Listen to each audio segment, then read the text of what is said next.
Well, good morning, everybody, or afternoon, wherever it is that you are living. I know that we're getting close to Christmas, so Merry Christmas to everybody. Thank you so much for watching this, and hopefully it is good information for you, that you find it helpful.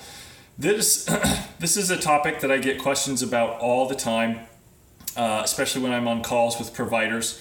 And I've seen questions about it in the various social media forums on Facebook and Instagram and things like that. So I wanted to make a quick video to just give some tips and some recommendations and a couple of cases that I've come across recently to hopefully illustrate those a little bit better. And today what we're going to talk about is getting authorization for your patients that are maybe more athletic. They are athletes or they're doing really high level activities, outdoors, some of those types of activities. Because oftentimes they are going to present as very high level, or at least the goals that they may have at the very end of their care may be very high level, and that can make it kind of difficult when you're dealing with a payer. So let's go ahead and jump into some of this straightforward. There's a couple of things we need to establish, or maybe some ground rules, if you want to call them that. First one is really, I need you to understand that Medicare and most commercial health plans, they don't cover medical care for sports-specific training, or when a patient has gotten to that level of doing an actual sport, which I understand can be hard, and many people have different feelings about that, even myself. But still, that's usually just something that is excluded from the actual contract of what the benefit pays for. So hopefully there's a little bit of an understanding there. The next rule, all plans will have some kind of a specific exclusion. And this may be more specific to where the injury occurred or what the patient was doing when the injury occurred, and it may be helpful to understand those. So if the patient got hurt skiing, playing football, playing basketball versus being at work, being at home, a lot of times that doesn't come into question, but it might be something helpful to look into, and especially when we're dealing with actual sports, high school, college. Most of them are required to have health care, but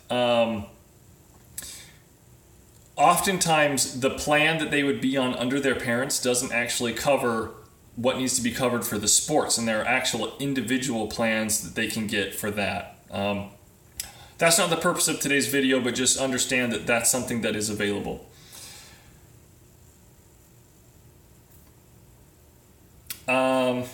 Most health plans, the benefit that they provide is not there to get the patient back to 100% of where they were before.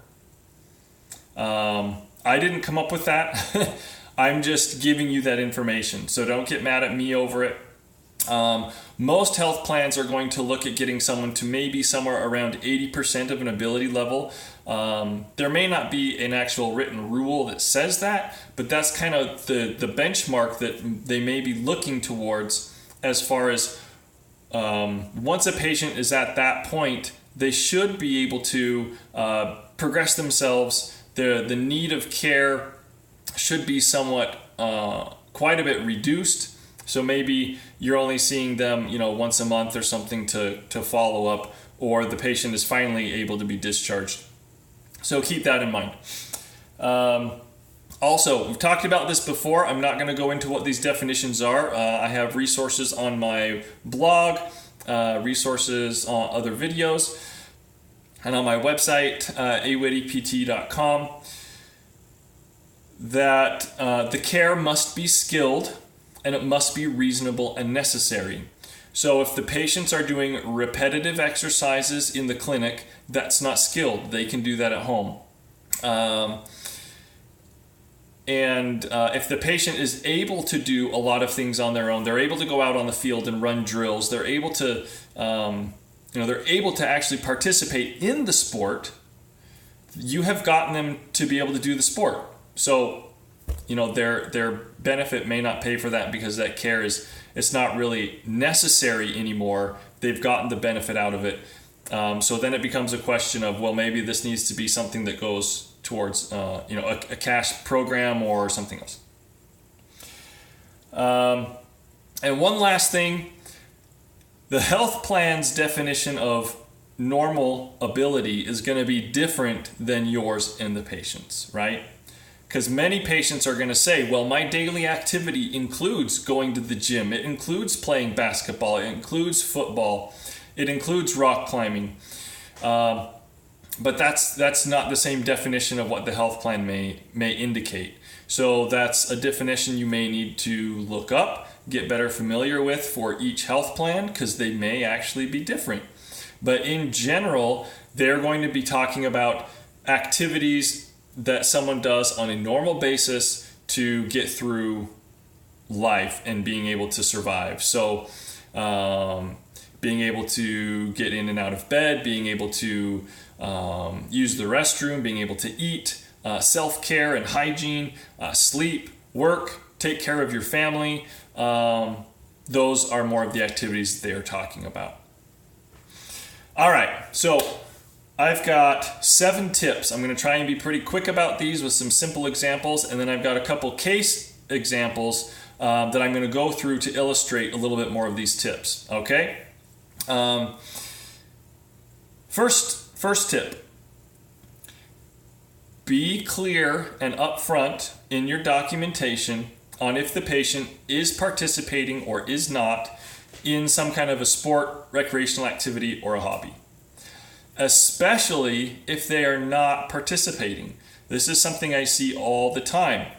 We get a note that it looks like the patient may be participating because it is vague.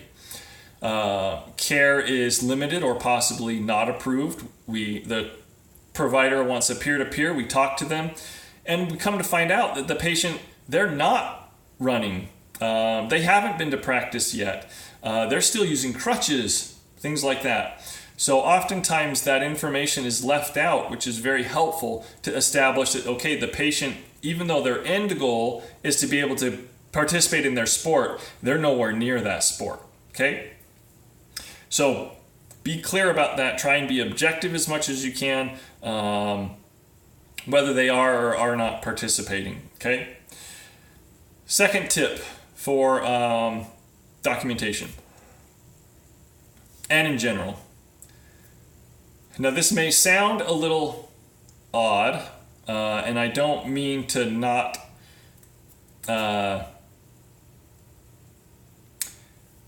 I'm not meaning to put aside that the patient is an athlete or the activities that they do, but approach and treat that person as a person and not as an athlete. Okay? What I mean by this is that every person, regardless of whether they do a sport, they have those certain activities we just talked about that they need to get done to survive, to live, and to be comfortable. Focus more on that aspect than on the ultimate goal of them being an athlete. Some examples I see about this all the time is a patient that is maybe collegiate athlete, especially even Division I. For whatever reason, as providers, we love to just plaster that term into our documentation that they're an elite athlete, that they're a Division I, whatever it may be. And all we talk about is that end goal. We need to get them back to being that athlete. But again, there's no information on, is this patient still on crutches? Are they able to drive? Are they able to get to study hall? Or if they're in high school, are they able to get to their job if they have one? I see examples all the time of where that kind of information is missing, but they talk all the time about the eliteness of this athlete, but they're missing the person within all of that fluff. So hopefully that makes sense. It's kind of hard to illustrate without a good example, and I just didn't happen to have one, but if that one doesn't make sense, certainly ask more questions about number 2 that I said. So number 3, And this is going to be similar. Focus on the disability and limitations with basic daily activities versus a sport-related activity, okay? So what I mean by this is, again, are they able to go to work? Are they able to take care of their children? Are they able to go up and down the stairs? Can they drive? Are they still using crutches or an assistive device? What about sleep? What about, all of those kinds of things? Being able to get dressed. This is one that I've encountered many times, especially for patients that were being seen for ACL. There would be all this information about, again, getting back to their sport, and their goals are specific to their sport. And then we end up having to call them to get more information, and we find out the patient is still on crutches. They can't go up and down stairs. And so once we talk about it, the provider is like, oh yeah, that makes sense. The information that I shared makes them sound higher level than they really are. So again, what I mean is, stairs, driving, shopping, cooking, walking, cleaning, versus terms like cutting, jumping, percentage of sport participation, percentage of drill completion, swing mechanics. I've seen that before also. Patients with back pain, and like all the goals were in relation to their golf swing. But there was no information on, if their golf swing hurts and they have a dysfunction there, I would imagine they also have a dysfunction like reaching to get their seatbelt on. But none of that information is there. Or reaching into a shelf or a cupboard. So those are the kinds of information that someone like me, a clinical reviewer, is going to be looking for. Okay? And don't rate their ability solely on a percentage of sport ability. I think we've kind of already covered that. All right, number 4. Document the treatments based on their basic ability, the things we've just been talking about, and not as if it's a sport-specific drill. Okay? And I've got an example here that we'll get into that I think will help illustrate that a little bit better. So this is things more like talk about, let's say it's someone that's having difficulty with directional changes, whether they're an athlete or not, okay? You could say, that whatever the treatment was to work on direction changes for gait in community. Or you could have said that you're working on direction changes for cutting in preparation for return to field play. Those could have been the exact same exercises, just about, but which one sounds like the athlete is back doing field activity? So you see what I'm saying there? Okay, number 5. Short-term goals, long-term goals. I think you know where I'm going here. Exact same things with the treatment and what we've been talking about. They should be in line with whatever their daily normal activity disability is. I see goals for, being able to run at a certain speed, being able to run a certain distance, cycling a certain distance. I've seen goals for being able to do specifics with Olympic lifting, kayaking. All of those things are sports and recreational. But what I didn't see in a lot of those notes, what about goals specific to lifting a box into their trunk, lifting their kids out of their car, getting items on top of their car. Okay, so let's say they're a kayaker. Maybe their goal is to be able to to be able to go kayaking. The primary dysfunction is that they've got back pain or shoulder problems and they can't get their kayak to where they need it. Well, I would assume they have the same problem getting other things at that level, right? That would affect their daily ability, whether it be getting stuff from a shelf, maybe something at their work. But since the note, all it talked about was kayaking, it makes it appear that patient, everything else is good, it's just the kayaking that isn't good. Does that make sense? Hopefully. And I know I'm going kind of fast, but again, if you have questions, that's why I'm here. Number 6, Now, this is just in general, but for whatever reason, I see it quite often in relation to a lot of these things is people are not updating their plan of care.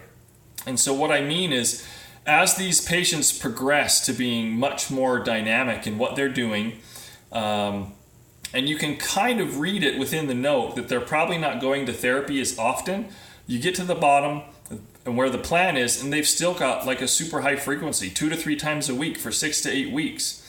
And so the plan doesn't match. But unfortunately, when a clinical reviewer looks at your plan of care that is there, if that hasn't been updated, we have to assume that that's still the current plan of care. So if we see a patient that is getting quite a bit higher level, but you're still asking them, your plan of care still reflects a patient that needs a lot more acute care, it won't match. And so that could cause some issues in either that care being reduced quite a bit or placed on hold, not approved, because it looks like the intention is to just do repetitive, inappropriate care. Okay? And tip number 7.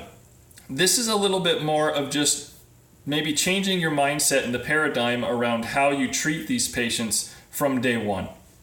And this would be when you are evaluating a patient or you're talking with this patient and you start to understand that this is someone that their primary goal is to focus on their sport and their high level of activity. From day one, my recommendation would be to quickly discuss with this patient that those are great goals. I see that you have a health plan. Your health plan will get you to level 1. You want to get to level 2 or level 3. So here's my recommendation. Let's get to that level 1 to where your health plan will get you. Around that point, we're going to discuss what your further goals are and what your further options are, regardless of what your health plan is going to do.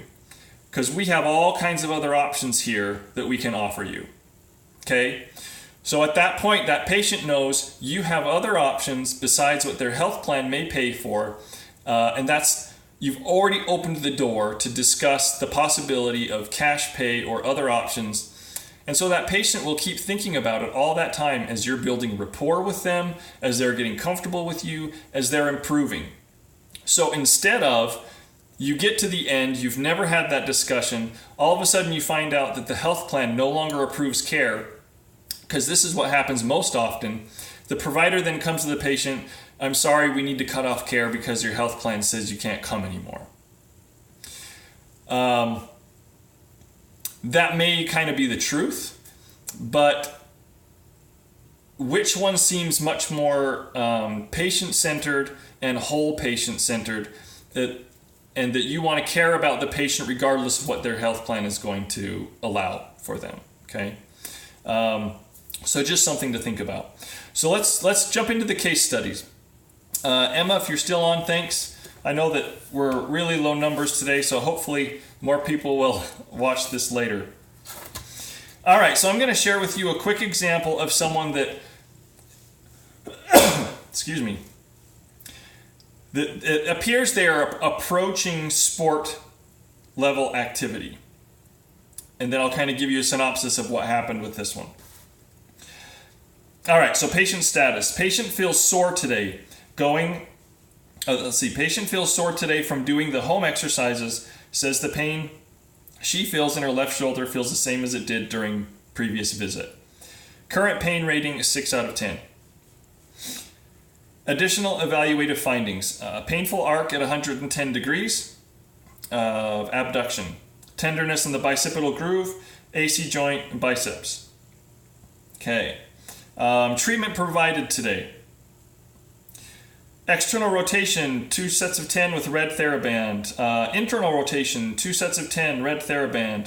Shoulder scaption, 2 sets of 10, red TheraBand.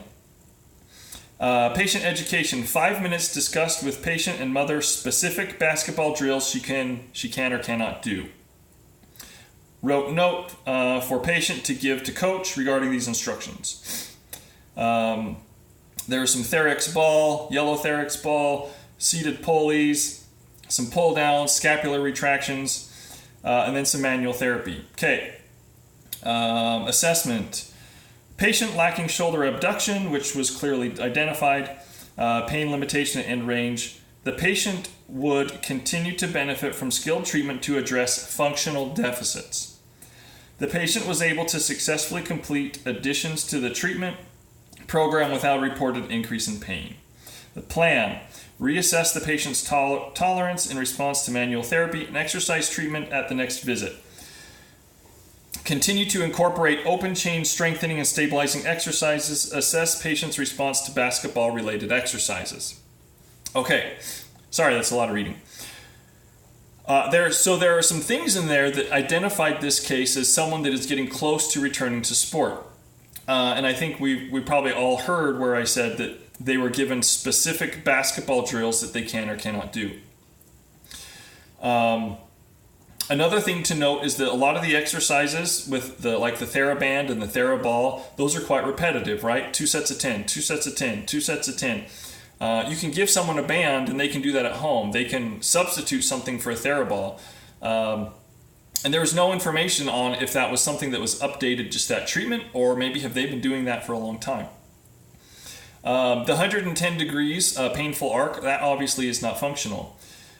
In the assessment, they talk about that the patient would benefit to continue to address the functional deficits illustrated.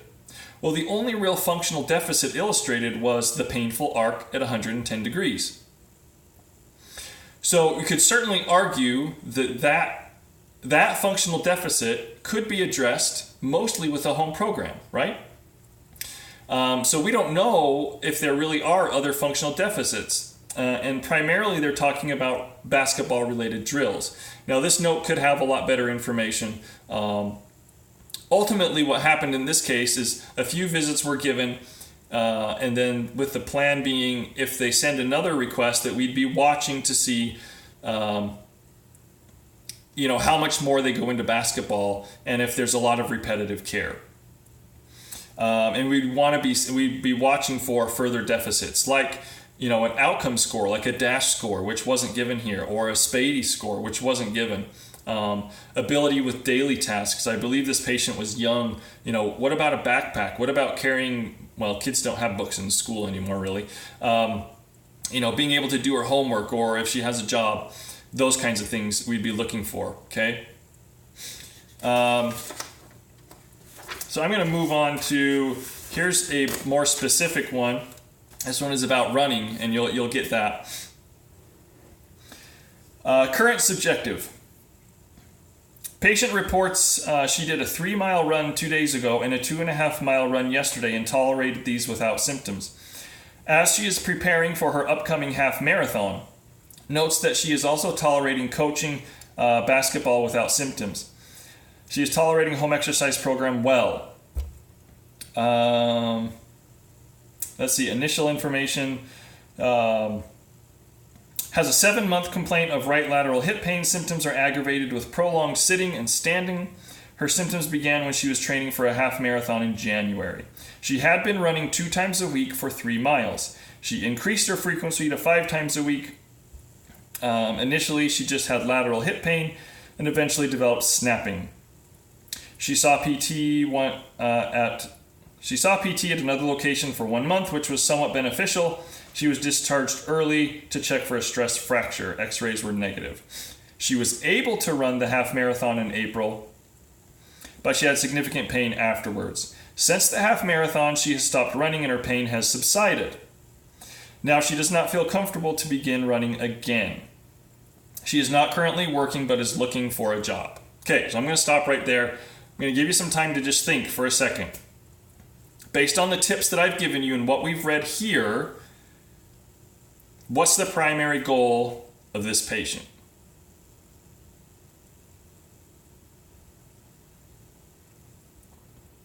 Right, okay. For those of you that said running and to complete a marathon, you are correct. That's the primary goal of this patient. We're going to continue. Okay, lower extremity function scale, 68 out of 80. Progress evaluation today. Upright bike, warm up. Move to instrumented tissue massage. Then also measurement of patients' running cadence. Improved from 165 steps per minute to 172 steps per minute. Discussed continue emphasis on increasing cadence, followed with increased emphasis on deceleration. 2x2 8-inch forward box jumps, 2x1 forward box jumps, runners march into forward lunge, and some other exercises. Okay, goals. Short-term goals. First week home exercise program compliance, that one was met. Within normal limits, single leg squat, that one was met. Long-term goal, 4 weeks. No symptoms with running for 45 minutes. Okay, was that goal, do we know, was that goal met? So in the subjective, the patient states that they did a 3-mile run 2 days ago and a 2.5-mile run yesterday. So obviously that goal was met. This still on the documentation, it's not listing it as being met. Assessment. Patient demonstrating good progress with this plan of care as she is now tolerating running more consistently without symptoms. Additionally, during sessions, she now tolerates advanced single leg strengthening and progressive plyometric. Some other information. She is expected to benefit from continued PT for additional 4 to 6 visits in order to continue with optimally preparing for upcoming half marathon. Okay, so now that we've established those from the rules we established in the beginning and what I've talked about before, does it sound like this is care that falls within a health plan's benefit? What the benefit is there to pay for? Right, no, okay. So we know she's met the goal of being able to run, and unfortunately, even that goal, being able to run a marathon, that's really not an appropriate goal with the health plan that this patient had. It's very obvious that they're doing sport-specific activities. They're focusing on cadence. They're focusing on running mechanics. We know that this patient can run quite a bit already. And they're really just coming to therapy to be able to complete a marathon because they had pain during the marathon previously. All right. So ultimately, this one was not approved for further visits. And to be honest, I was kind of surprised that visits had been approved up to this point.